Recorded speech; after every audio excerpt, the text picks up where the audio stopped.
Hello, everyone, and welcome to our presentation.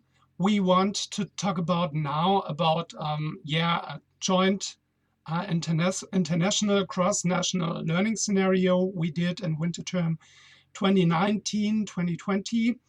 And we call this presentation Learning Intercultural Aspects of Information Literacy.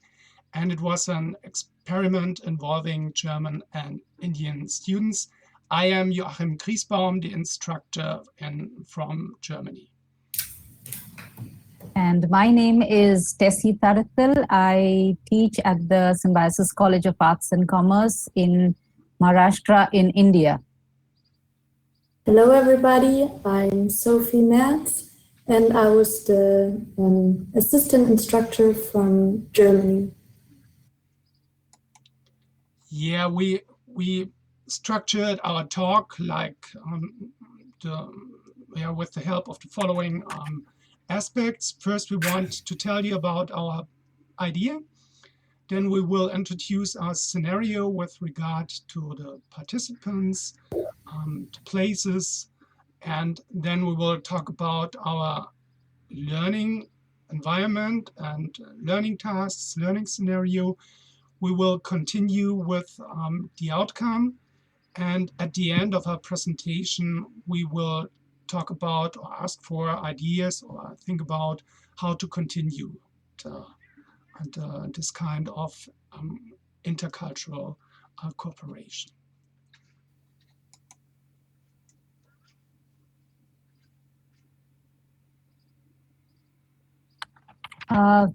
So basically,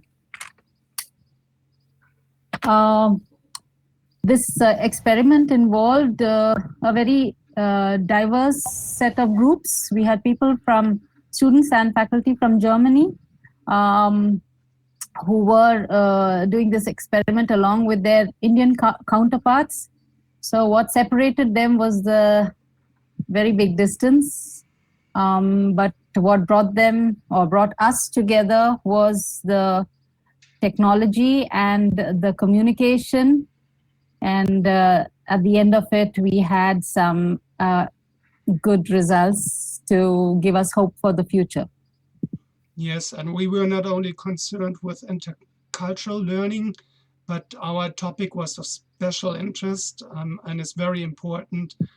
It's information literacy, and I guess transnational perspectives here are very important facet too. At first, we want to introduce you our cities, Hildesheim and Pune. So Hildesheim is a city in Lower Saxony with around 100,000 inhabitants. And we have a small university with around 9,000 students and a very nice historical marketplace, which you can see in the left upper corner on the slide. And Symbiosis, we are an international university, started in 1972 in a city called as Pune, which is known as the Oxford of the East, because we have a large number of schools and educational institutes. We also have, we are also known for the various IT hubs that we have in Pune. And the picture that you see out here is that of Shaniwarwada, which is a historical fort, which was built in 1732 and is what is called as the seat of the Maratha Empire.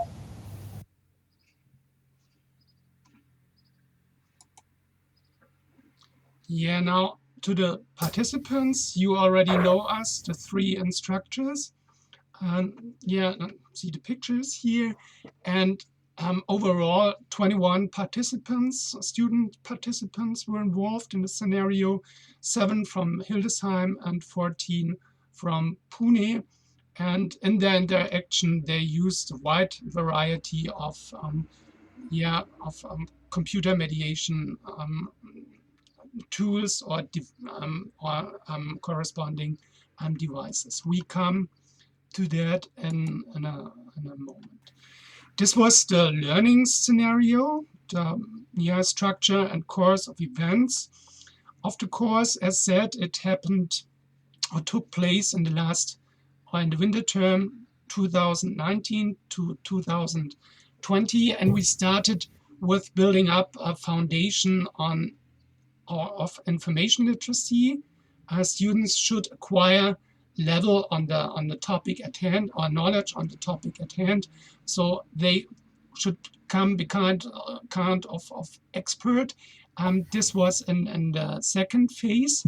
They have to specialize or to focus on one of three specific topics within the wider area of information literacy. The first topic was on fake news. The second was privacy, and the third topic was on generational gaps of technology acquisition, which is also related to information literacy. Then, when students had arrived or reached a level of proficiency on the topics, they should start to work together. And this is where then, beginning in January, collaborative knowledge construction took place. They had to prepare artifacts which should teach a wider audience on or about their specific topic: fake news, generational differences, and privacy. After that, they were obliged to provide feedback to each other. And finally, at the end of the semester, they should reflect on the topic and on their intercultural and collaborative learning experience. Basically, in a nutshell, this was the structure of the course.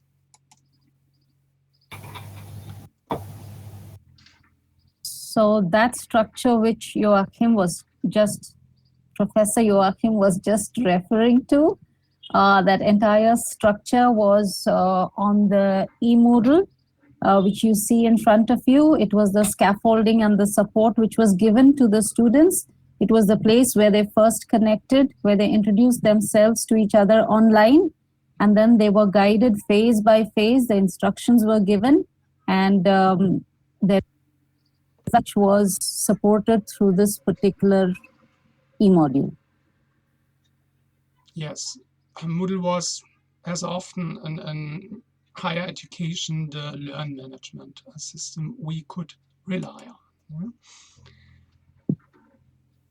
So, as you already heard, we had different phases, and the first two phases were the individual learning tasks to build up a foundation and introduce the different learning topics, which were all concerned to information literacy. So the students read papers, summarized them, and had to reflect the literature to build up an individual knowledge foundation. And after that, the phases 1 and 2 were finished. They had their learning tasks in a collaborative work. So groups were built, and the students had to compile a common ground of knowledge together and create an artifact about information literacy concerning the fake news, data privacy, or the generational gaps with a specific direction of the adoption of technology. Of course, this was very short illustration only of what we did in the course, but our aim was just to provide you with illustrative picture. In the end, I would say what we have learned as an outcome, or what we achieved, was that we have seen collaboration as successful, or can be successful. We only had one dropout, but we also noticed some requirements. I guess it would not have worked out that well if we did not have known each other beforehand, we the instructors, and had some trust in each other. And that was very important. prerequisite or requirement. There was a coordination effort that is, higher coordination or stronger coordination offered than in other courses, I would guess. And what was also important, that we should not neglect the time zone differences when students have to work together, for example. And you also need a necessary technical infrastructure. We had Moodle, we could rely on Moodle, where at the time of the course, we could not so much rely on the video conferences, for example, within the whole class. And we've learned that most students, with regard to learning outcomes, at the start of the course, most students were highly motivated. They were very curious, but there was also some uncertainty, I guess. But overall, communication was mostly successful throughout the course. The tasks were succeeded in a very successful manner, I would say, and we collected feedback on part of the students that indicates, on the one hand, that they gained intercultural insights and also that they learned about the topics. And we just for illustration purposes too, we have collected here some statements of the participants, which are overwhelmingly positive. One student wrote, "Being part of such a collaborative group, which involves people from different cultures, helped me a lot in learning new techniques and procedures of doing a research paper." But not all was everyday sunshine. Sometimes students were concerned, like it is indicated here. Conversation was about an artifact. This is a report on video conferencing students did in their groups. I'm a little bit more calmed down that everybody's working on it, but I am not sure if it will really work because there's no clear structure settled. Although I tried to discuss it, it did not really work. So it was a challenge, but for the most part, it worked out very well. So what's next? We think about ideas and how to continue and expand the work. Maybe that's point of the discussion too. We are curious on your estimation with regard to possible venues for sustained implementation. And also with regard to the question on how to foster information literacy on a global scale. Thank you, Joachim, for your summarization of the whole semester. And as you said, there are a lot of interesting ways to go further. For example, about the idea to implement such a learning environment in the normal student life curriculum, that people are able to work together with different cultures and learning environment settings. Even if you said that it's a lot of effort to do it, but at the end, the outcome is worth it, I guess.